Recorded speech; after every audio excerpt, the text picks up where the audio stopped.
Alrighty, welcome to Metaphor Ride Along Club. Oh, buddy, the green screen does not bring out the best side of your nose, does it?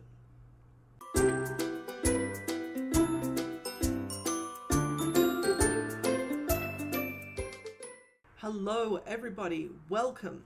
Second episode of the Whimsy and Metaphor Ride Along Club. We are working on, I think I've titled this, I think I will have in the future titled this, another ideas generation section. However, this is sort of a bridge between ideas generation and starting to get into the meat of what I call world building. So it's not going to be totally one or totally the other, because the outline and the world building, I find at some point I am iterating. At some point they are happening simultaneously. And I wanted to dive into that a little bit just so that you guys know what to expect from the next few episodes, and so that you can either test that along with me, or if you already have a process that you're really like, you strongly know that it is the way that you like to do things, you can plan out your schedule for the next few episodes accordingly. So world building for me is problem solving. It is taking all of the threads and that I have set up at the beginning and figuring out how and where they connect, how and where they go together, so that I can start writing my outline. Which means that when one of the questions that new writers, even experienced writers, often ask and struggle with is, how do I know when to stop world building and start writing? And for me, the sort of thing that I've landed on for my process is false dichotomy. As with so many things, I think there is no point at which I stop world building and start writing. There is only a process at which the ratios change. I will world build purely at the start, and there will be a point at the end of the first draft where I'm purely writing.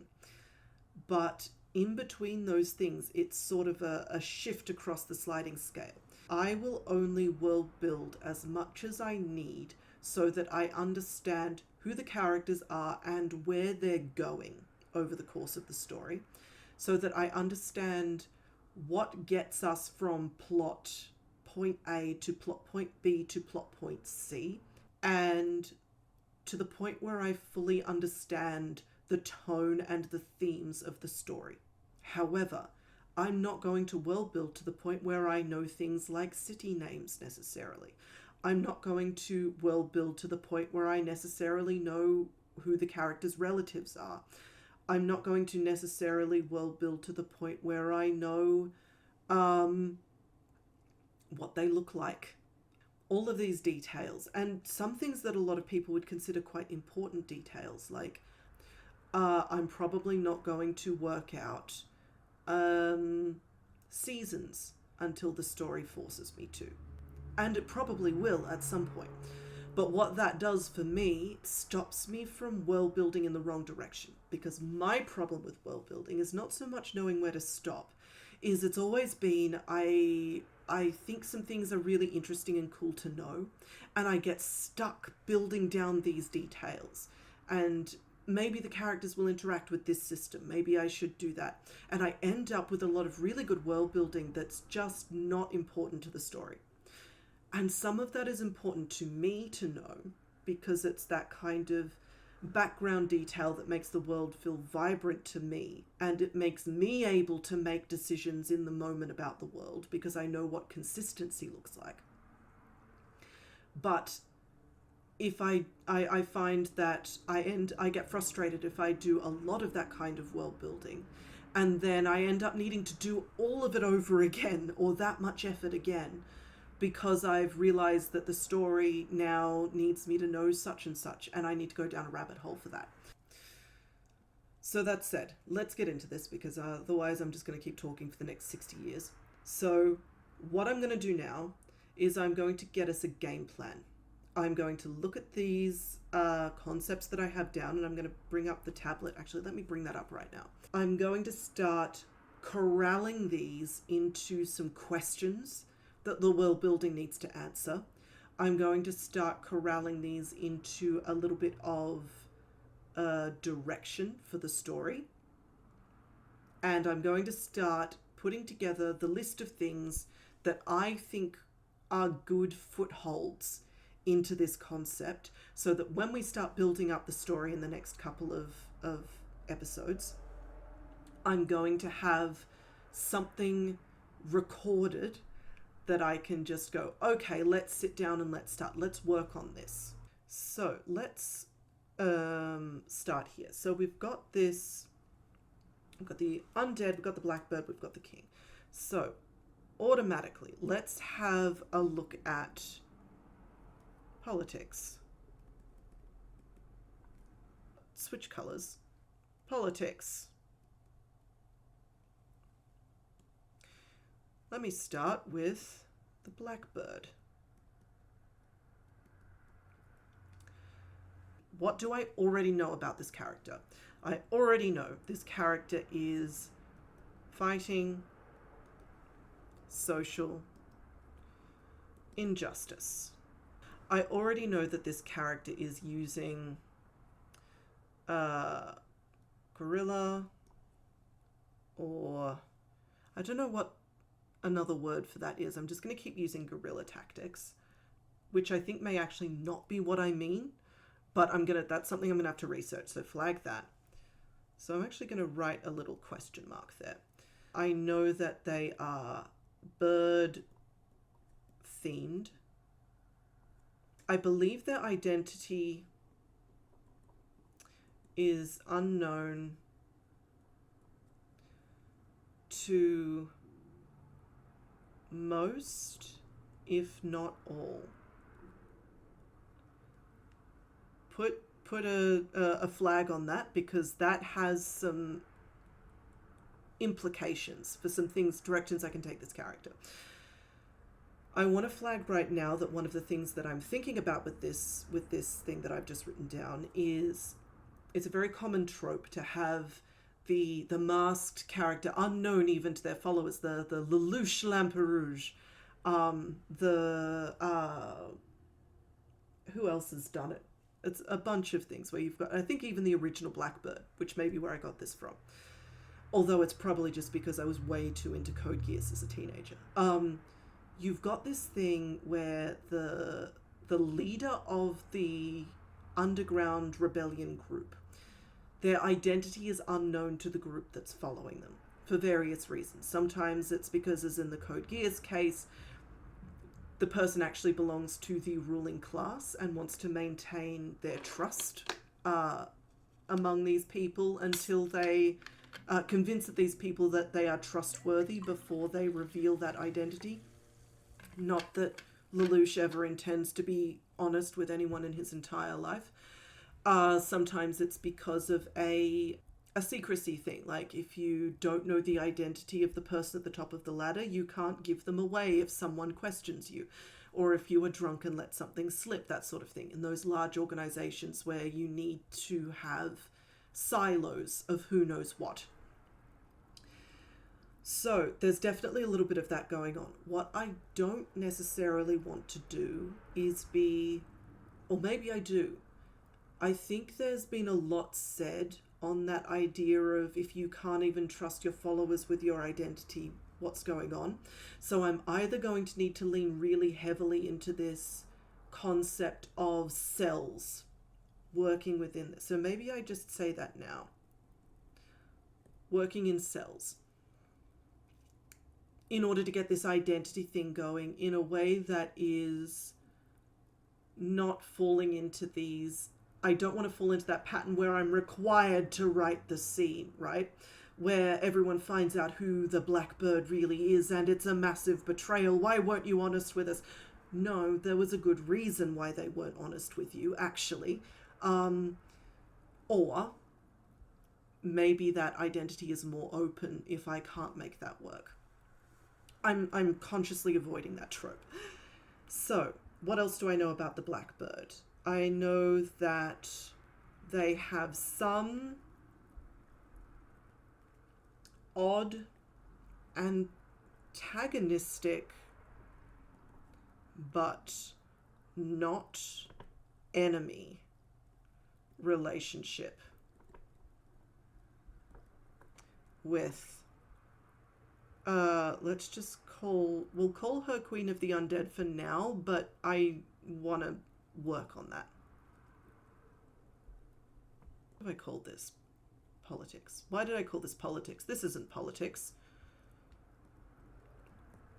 Okay. So let's move over to the side here. Let's get our next section of the person that I know next most well.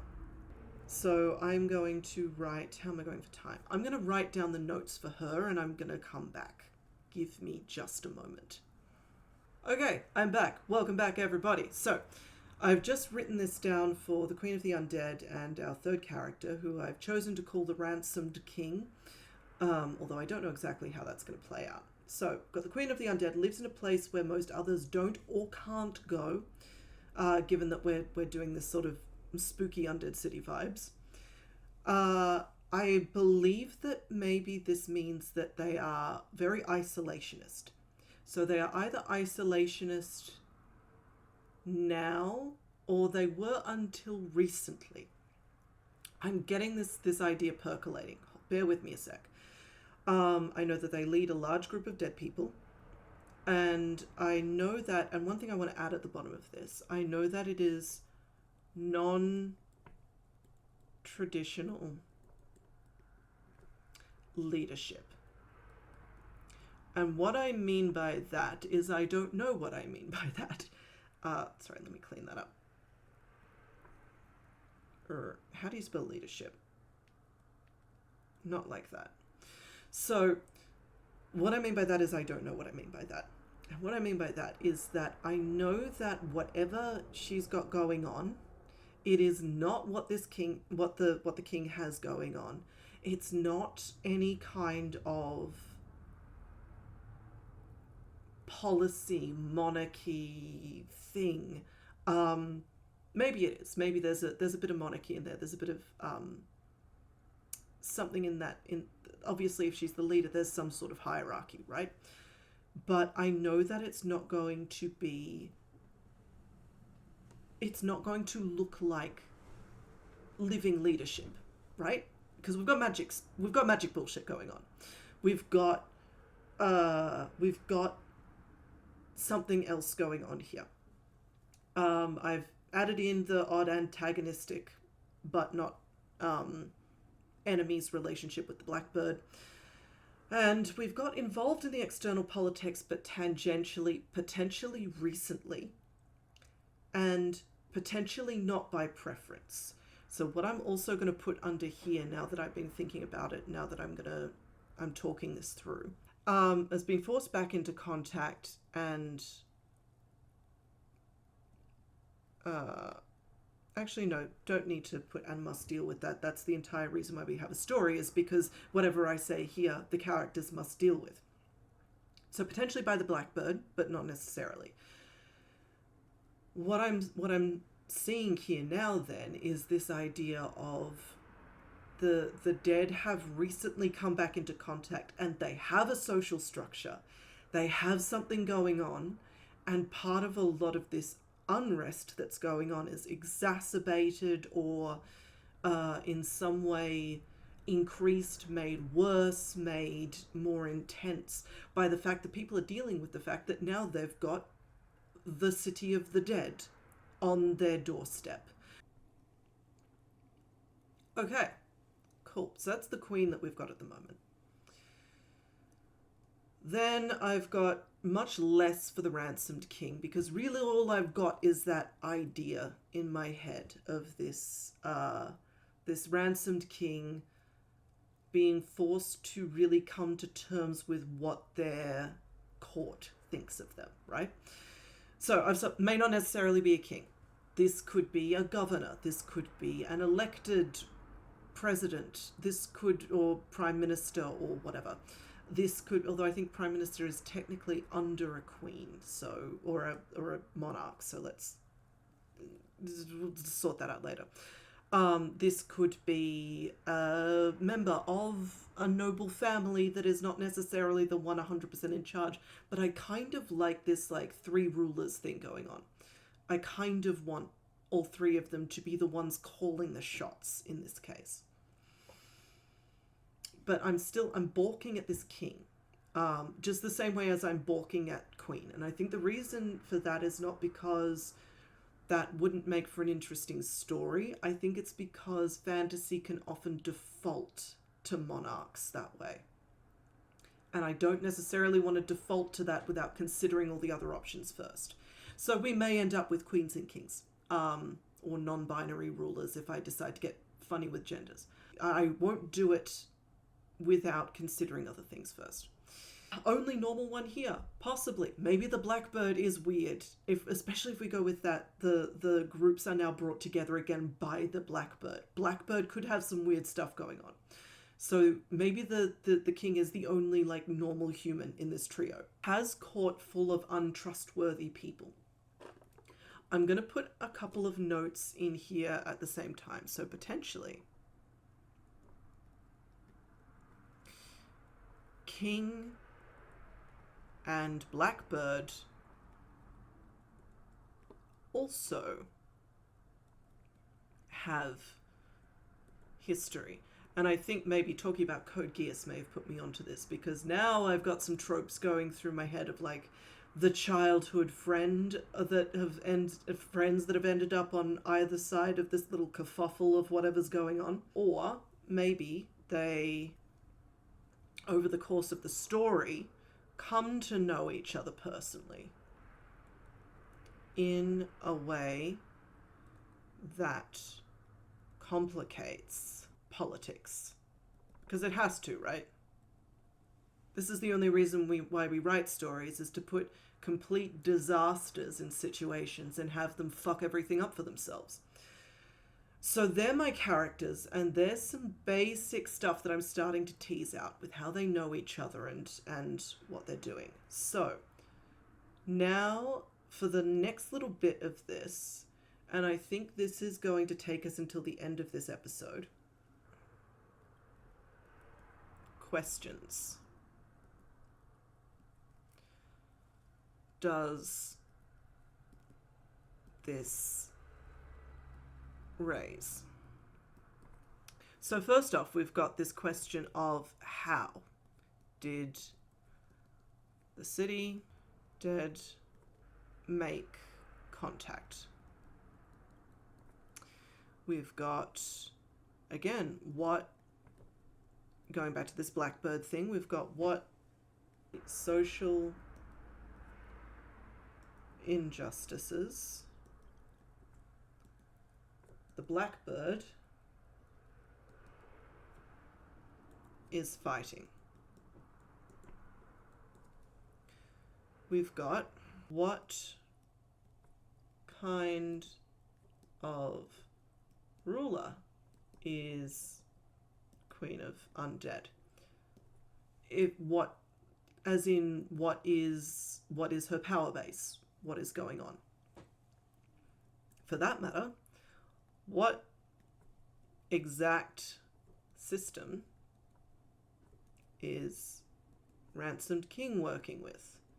Or working under, I guess. A bit weird to say that the leader of the system is working under the system, but they like to pretend that they are.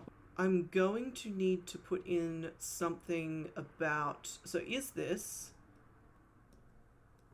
just civil unrest, or are there other players? And I think even if I did this, if I'm feeling like probably not characters, right? I think now I'm starting to think about my length, because I know I've got 20,000 to 30,000 words. I've already got 3 very complicated characters to try and work through with some very complex interrelations that could come out of this. I don't want to add a 4th. And I think I've got a really nice balance between these 3. I think these 3 play off each other really nicely. I don't think I'm going to say anything with a 4th character to the themes that these 3 characters aren't going to say between themselves that is relevant enough to warrant including it. And spending that extra word count, taking away words from deepening these 3 and funneling them towards adding an extra aspect. I think that's not a good trade-off. Oh, buddy. How long has unrest been going for? And I'm going to stop there because this is starting to get us into actual too much detail for these questions. But before we go, because I think this is a good place to start, right? We've got some good like big picture stuff to work out here.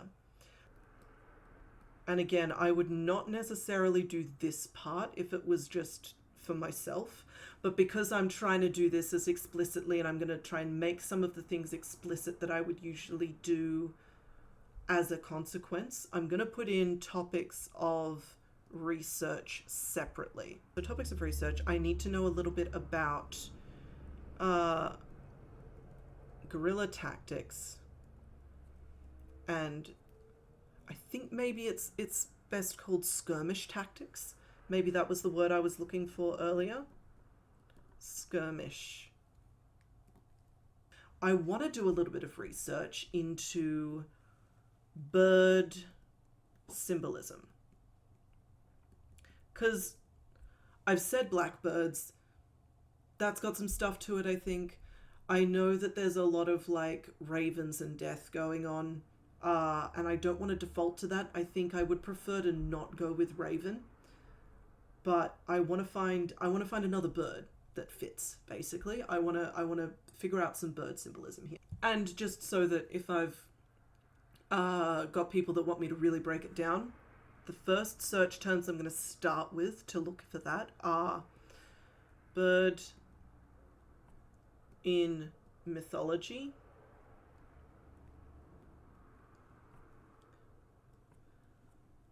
list of psychopomps, because I know I want something death related, right? Psychomps, that's a Pokemon. I know I want something death related. Psychopomp, in case anybody's not familiar with that word, I have spelled it there if you can read it. You can look up the dictionary definition, but it means things like Shinigami, the Grim Reaper, figures that shepherd people from one life stage to the next, in this case, life to death. So I can search a list of psychopomps and I can get some interesting symbolism from there, and potentially some birds. I want to do a little bit of research into death practices, because what I really want to get a little bit of an idea of is how these people deal with their dead. If these dead people were to come back, what would happen? Like, what would the reaction be? And I want to start giving myself that fodder in my brain to have that grounding in what do the dead people look like? Do they have things with them? Do they have a specific garb? Do they have trinkets? Actually, that's something I can put on my questions list. Burial practices look like and have. I'm also going to make a note right here, because I've just been muddling something through my head and something has just come to me. The same people as when they were alive.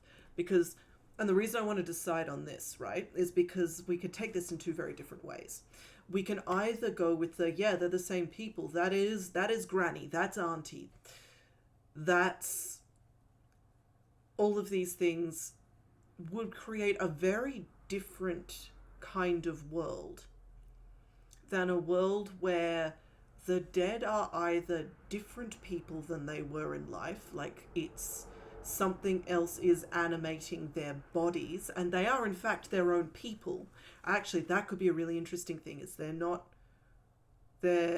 not the people. They are something else that needs to use dead bodies in order to interact with the real world, right? Sorry, the real world. The like the living world. Maybe that's where we're going with this. That raises a whole different set of questions. How do we react to seeing my brother that I lost 30 years ago, who is still a kid, and all of that sort of thing? That's a very different question to, oh, is that grandma? Is that my brother? Or is that something else wearing their skin? Could some of them be just swapped around? Like, could this be the souls of other dead people using different bodies? All of these kinds of questions. So I want to make some definite decisions on what exact kind of necromancy we're talking about here, because that's going to make some real differences to the tone and the themes of the story. I think at the moment I personally am leaning to dead people are either something else using dead corpses, or they are something else that happens to look like dead corpses, or something in that vein. I don't think I want to be dealing with people being reunited with dead loved ones in this story. I think that's not, that question doesn't necessarily interest me as much as the other one. And also, again, is this like dead metaphor? Is this, are they actually dead? Are they symbolically dead? Are they something else that, anyway, we'll get into that later, because I am 100% running out of time for this episode. That is basically how I go about starting to break down this concept of, all right, I've got some ideas. I've thrown them together into something that feels like it has all the moving parts that it needs to have. I just need to figure out what those moving parts are. That being said, I've run out of time for this episode. I'm not going to be doing any more on this list, at least not on camera. I may bring it up. I've just realized I made this Christmas colors. I didn't even think. This is recorded on the 27th of December, by the way.